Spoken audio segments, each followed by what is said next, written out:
whala whātu ma whawhela i le maftamai o lo tātou o tino o i le tautua le nei a le EFKS TV.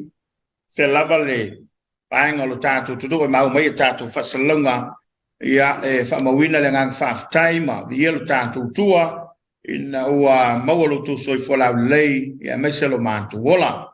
Whapaponga neo tātou kalama e pere basa diai u whaingoina o le Lauao Sinasina.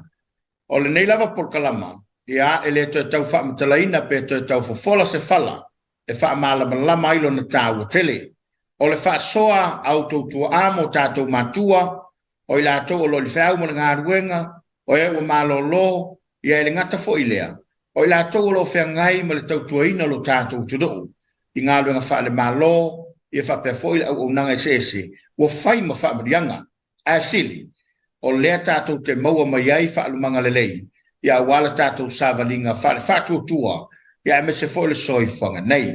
Se lava e whailoa, ua mwhai nau inatu le nei por kalama, i to tono maota malao o tātou tudo. I le tautua le Sinasina graphic design, ai le ngata fo ilea. O iei le tātou paanga, ia mai le malo tele.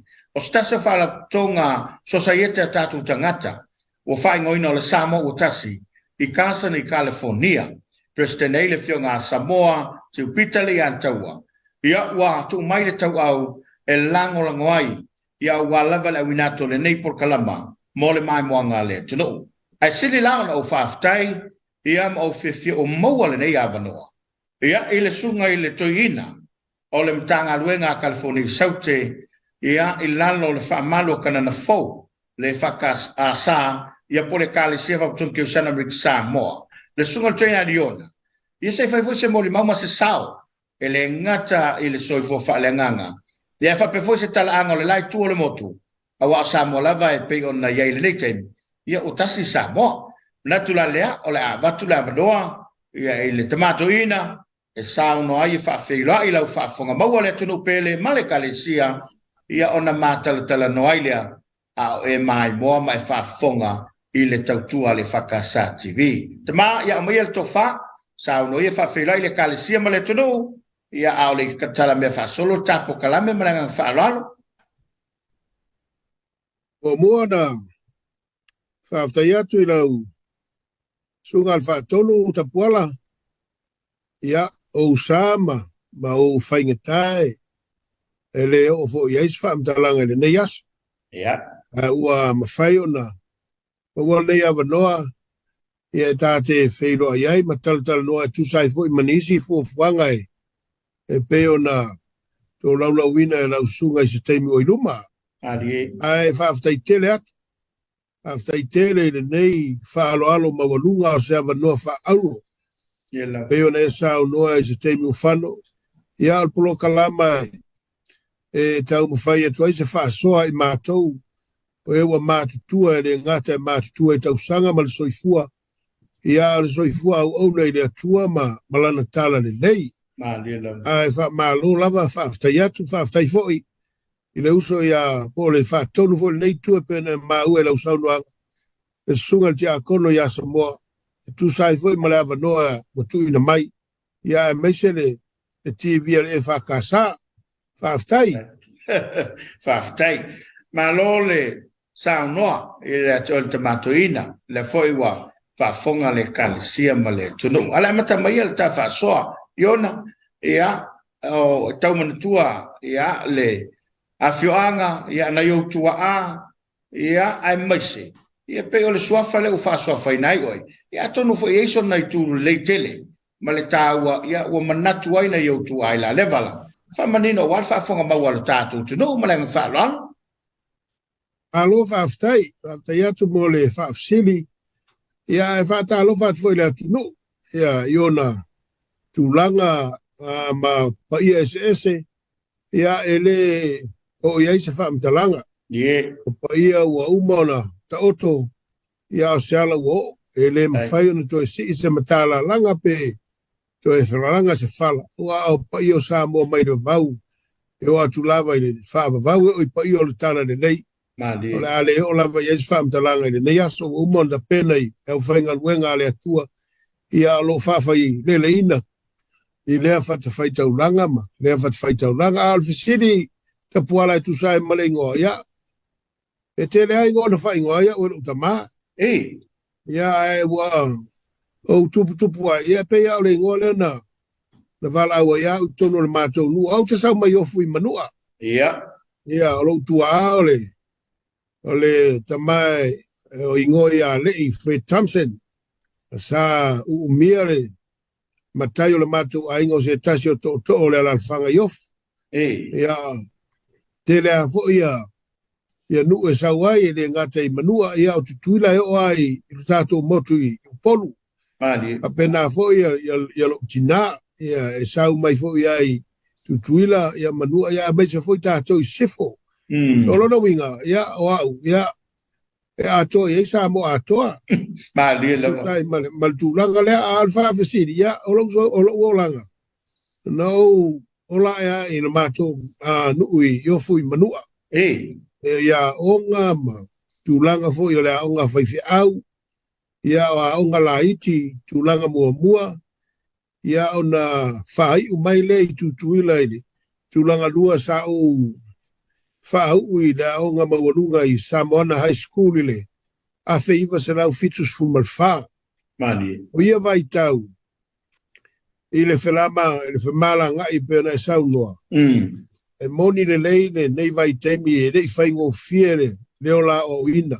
Mai se ia vai tau e va leleo patua a mata neo na malanga atu o mata uasu. Ia e tau vivia ma le vasai tele o temi so ia e tu ualava a inga ma atua o na sa ilinga manuia.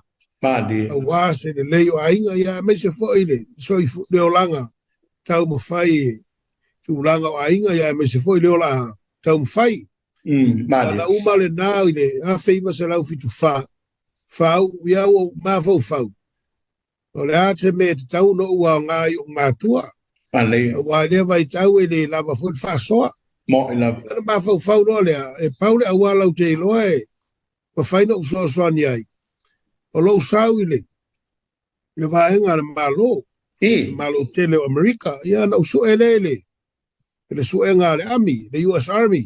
Ya na fa manuia ya na o sawele America e to tele amato o lisi le vai tau sa tele ai tama Samoa e o mai malo.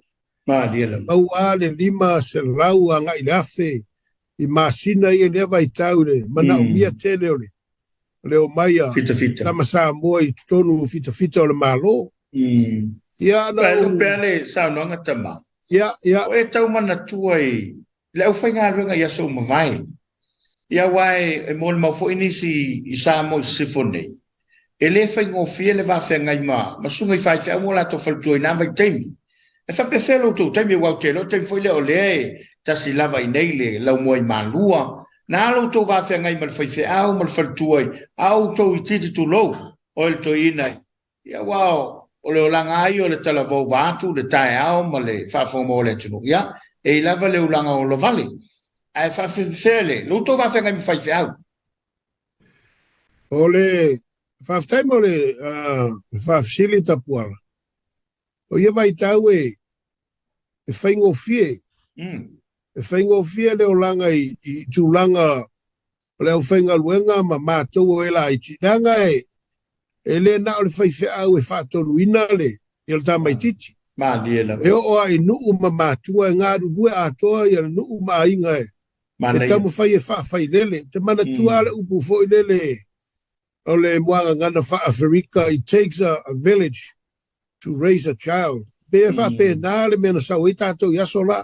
E le ma whai whonta fia le sasa le whaiwhe au tamaiti. Le anga umale na ia na watu le a malama ye matua ia e matua tinga inga le pa watu le tatal noanga le sasa ona e fa malo sia e matua manu ia e fa unga fu fuanga le fainga luenga ia polo no winga e faingo fia nga luenga al faifia ona le fa malu ia nu mai kale sia mal fanga o le tau o le vaenga le wa sa no ina tama suinga le wa ye te mile nei mali a le o te fa longo le foi fa fonga le tatu tu do ma le foi moli mawina atonu ole mafuanga fo ilea na laiona e mo ia fo ele ustita yuma ai na laiona le leo langa tupulanga tuai ona faito olua ni so tupulanga ona ole sanga lue fatasile the community ile tapena ina ole olanga ole tupulanga lo tutei e moni le leia sa uanga ia vai tau e ana utala no atu e ngā lue fatasi e le ai foi seisi va pe no fo le fale pa o te me fa ya tu fa fa o mai da o nga sa e o mai a o nga sa mo o vai te me fo ya fa malo sia le o fa nga luenga ya o nga sa mo e o mai da o nga palangi ya no mai le pa o te me ya o nga sa mo e fa tonu ina fa fa ya fa malo sia ma tua le fa ngo fia na nga luenga ya vai te awai e pe fa malu nu mai kale ma inga ina ia longo ia saunuanga pole ia saunuana alda mapol tina fale nganga o le ala fanga ma le ala fanga mali ia ile tulanga o ta longa ia awai telefoio manua la towe ia o se lau fanua mata go fielo na one ma tulanga pena ia o te lolo to nga to kulanga ilonga wo kuna kapinga ka pola wo ye e ia la kapi kai sami ia mo meu pulu msala tira fia so la ngai meu mingi fo ye a mo wanga fko ngia ia maka mo tindia ia le ngata na ia peo walonga pau a ila kapi ele se longa sa tutuila ta puala fatu a fia o ke fia la kapi io e peo se fa malo stino foi le a ma toi manua e fa le ini nga o kiki la ki fa sa ele ma fai ke we fa pe o mutu atu a le au ma ko yo o se au o le au mai ngeile ke muso fa pe ala tu ai wo o ia le na pala ele au ma lua le na sauna ave tala vai temia na so le sa moile ile au le ai au fa ina le au ma lua au tail ma to nu off na fai ina ile au ma lua fa mai si langa tau tua a mai tonu a le ai o le ma ole fanga tamale fia il ma to nu io no po ole me ole kirkiti io ia mani jata alonga pe fa lengi la kapi ia vai tau ma lo fa lo lava ma lo fa se le longo mali le fa fonga ma wale tu no ma fa longo fo le fa so al toina ia na te mi te lo sa tu mu ai nga pe a o te lo te mi ne u te ling tangata wa so la wo la al mole to tele a inga tele a inga i fale tama ma inga i tono nu a o la sa ia le si le meta u le si se no fo fal o u me lo tu a wa fa ma lo si i pulenga fa nu tu langa le ia tu mo a inga se longa o i te mi wa mata ona ta ape mai a o nga mga luenga ia fa tu a ma faile no mai a nei vai tau ia o le aia nisi ua tutua na o fale mele o ye nei ai pe wa nga i mai tutuila o no tūlanga o ngaluenga ma o onga aftai o le wala sa o tō whio i nā teimi le na tau maua na le vana lono winga e le tau mauni vale le nā teimi mo whio i atu le manu o sa o le atoin io e fatua mata nei ana o atu vale le afe iwa se lau alo le iwa se lau fitu lua te manatua na lele atu ai va lele mua la vai tai ma tonu e ofu le pau lele no le va lele ia foi lele se el sami e malisi me le se senga ma tu manu e te lele alo ma tonu e ofu ma ale au tai masalo ava petele e te le o manu ia ai o ina va ile e ma le alo ava tu sa isi nu o ma tu itu malo o le tele o le taimi malamatu o mai tutuila ia e o mai ai vaalalo au atu foi va ai manua ia e tau ai tai ia ngo mai le tai e tulula fo ia e la watu pasese ia o na po faintai o le olanga ai na ua anu aso matau sang ia tau watu valele ia ua iai mawafu nei vai temi ua faingo fie ia Mali. Fai ngofia fi malanga e pe ona yai ta fa tu sai tau sanga walu ma maso e tele. Mali. Ina wa e tu ua ia so tu ainga I manua ai anga yantu I tutuila e fa woila onga. Sa ye se fa vita uli. E me se lava le va fe nga yo fa na uma mantua. Ia pe sa fa fa ngofia ona na tau ainga sa fa mautu yai. A fe fu sa fa mautu ai na wanga ya tutuila. Ya ma wa e ia sa ia sia matu. Si tu fa fine sa no fo I fanga tongo ma siona ma sion to lua ma fa nau ya e fu inicio ainga na mato no fo ai al tele al te mi e fa ngo fiele le no fo mau mo ila e pe fo le si le merita pola na la yo na songa ta ma fa nau ya e fa pena vo ta to mai si fo pe malanga mai tuila wa o tua inga e o mai male nganga sa I di malo e le manatu e sauna ona no fo ai ele mafu anga walai na sau I tutuila o mai tato mai sa Samoa no le anga ina I manuia ainga e fa pena e le fai ngofien mo no fo ainga ya le me silin taua na ia ina e saua malau ko ia manuia tau fainga ngon mena na udoi ia mato ia vai temi mai manu al vai temi o fai ngofien me uma wa le mo faino rent fale o faino maia fa tau fa nua manu no foi a asola e le fai ngofiele le ngata e le fai ngofiele o mai va ia o mai fu tu langa o ainga no fa mau e fai ngata tele ia mea o le na ta o sa no ngata mato ina e tau ainga Samonei o e tau mana tua le temina e ro tau no mai ai Samonei pe na ia se si mai nei I ainga Samonei ala fo so si la ia le se sengo so fanga male o langa mamriksanga o te le al swing o tatou I Samoa. I lau lewa ai a wana o atu ai le. Le afe iwa sarau iwa. O teimi mua lewa tua o atu ai Samoa. I na ua oi le aonga I teimia. Kana na fo. Ia no malanga atu ai ma. Na ua whau. Ia ma ia ni fonon ma atu ai malmatu ai.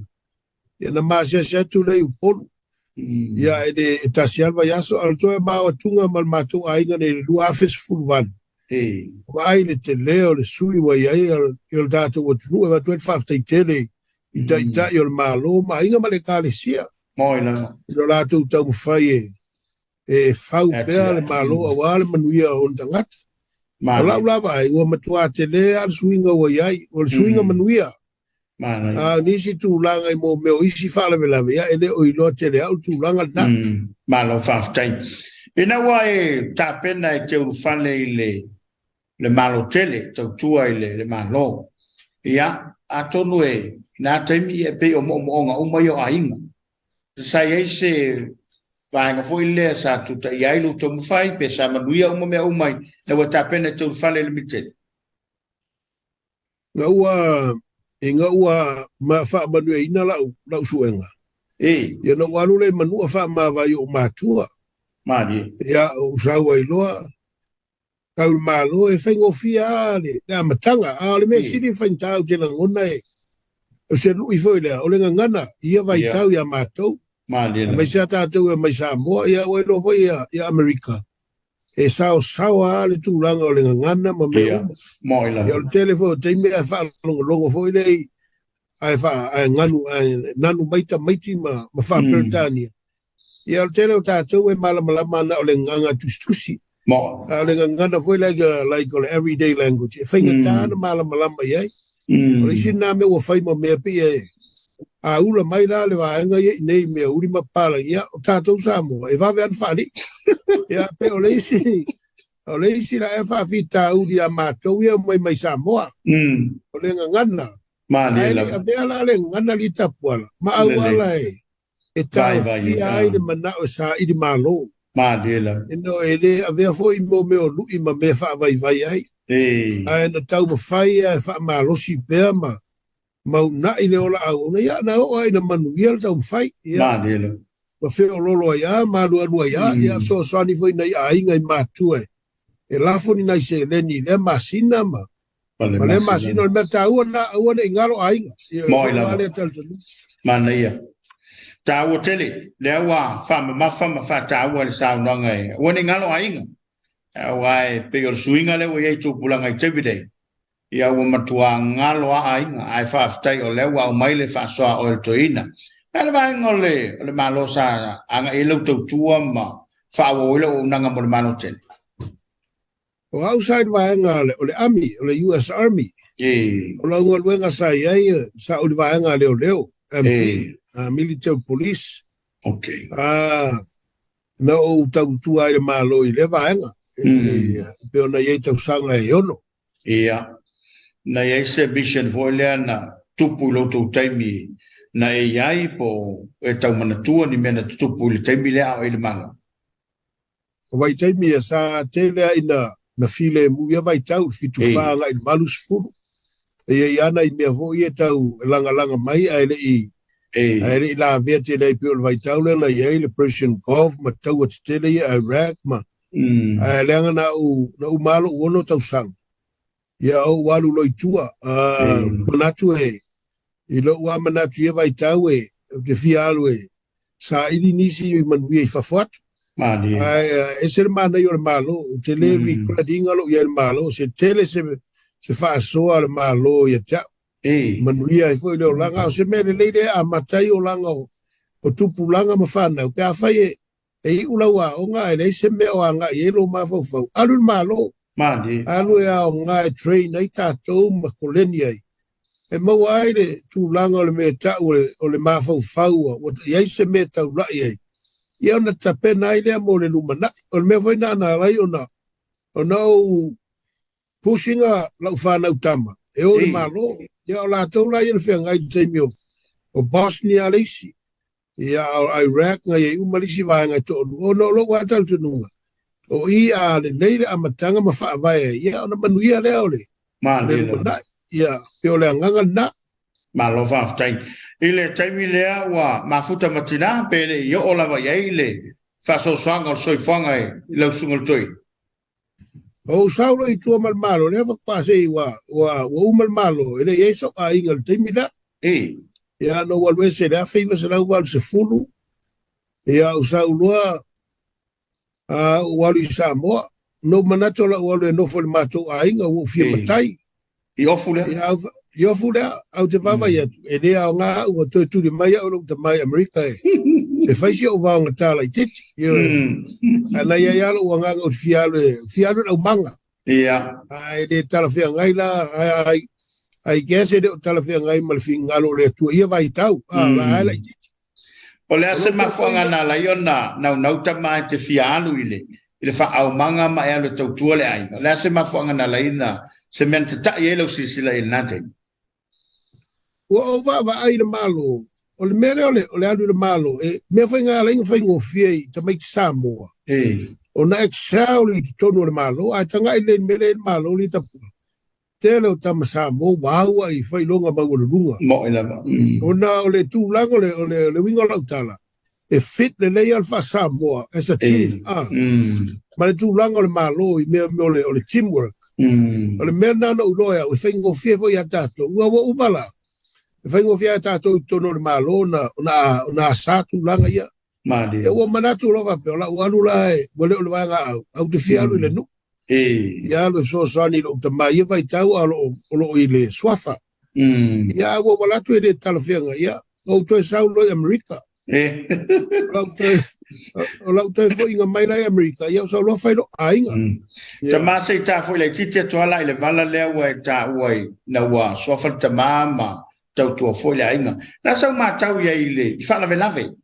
Whanave nao na pō. Ai mai se le whaatinonga.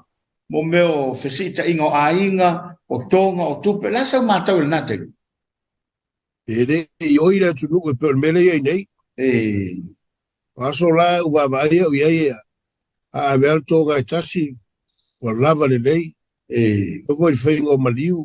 E fa pela ku fa leanga mele nei e mo na le au tala na tu ele mesa ia experience ia tu langa foi la ia so ele telefone si ia wa so la ia wa me tu pui manua e tasiaru aso ia tangul maliu langa i lengi pusa ai se ia vai tei ia mo i sa ai le fa ia atua ia tua tutuila ia ona tua ia le ia ai ole valu se furu na mata o to fo ia tua mata na ia ile swinga tele na ai o vai tei mi le ono se fulu fit se fulu le valu se fulu sa feololo ia o tele ale se senga ma ia vai tau se mere le ia le nu ia o le nu e fia tele o le nu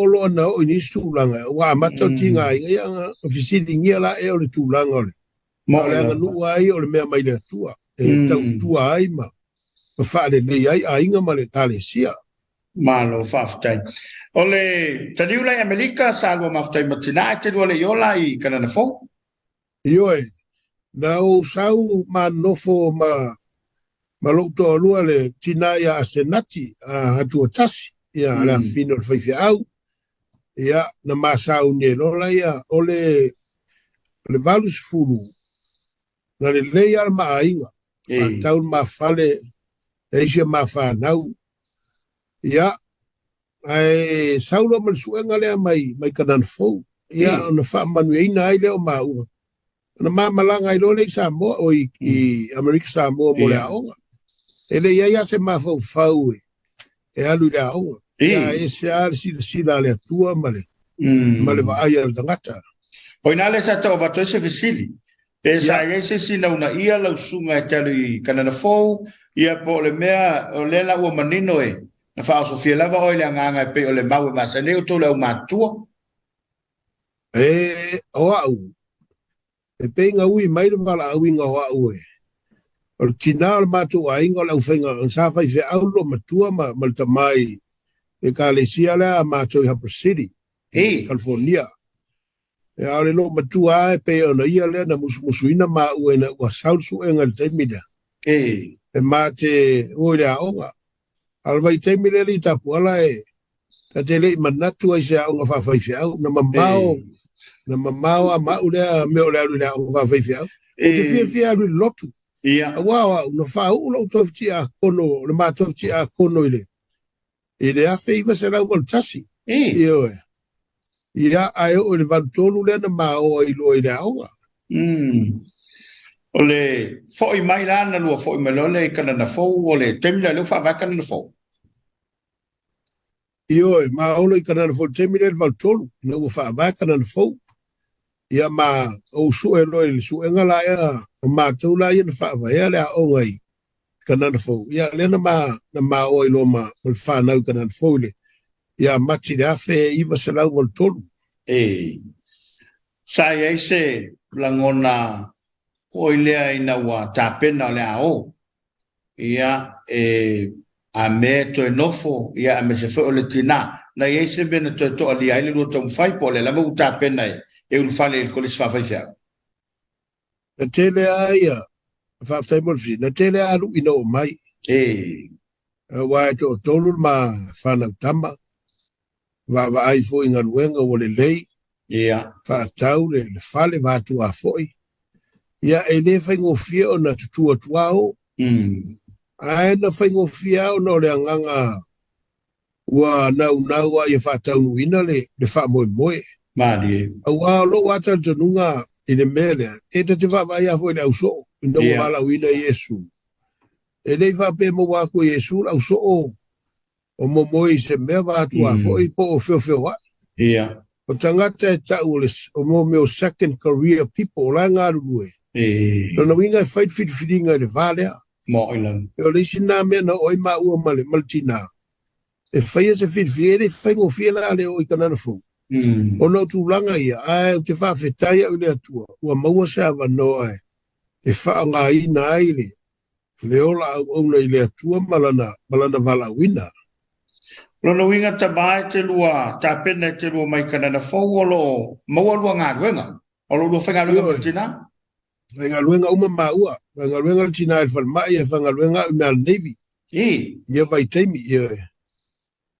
Lale o nanga sa whatino tono le Navy, vātu le, sungal toi.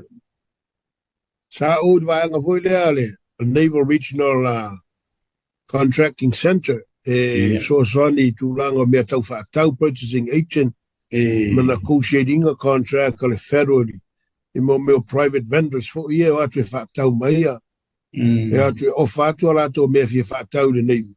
Ia, o pe o ngai ngālenga o ia le procurement, ana malo, ia vai tau, tina sa whainga luenga i le, I whanama I UCLA, so na mga lue, na mga ngayanga luenga sa whenga iai, whamanu e ngai, fo tūlanga e, peo na iai. O mon iai la ulo whilangalo e le whaingofia wa tong tele I alela tua ono leo mai kana na fau. Ia sa mautua alu whiwhilinga ono fia o na ngalo ngaleli.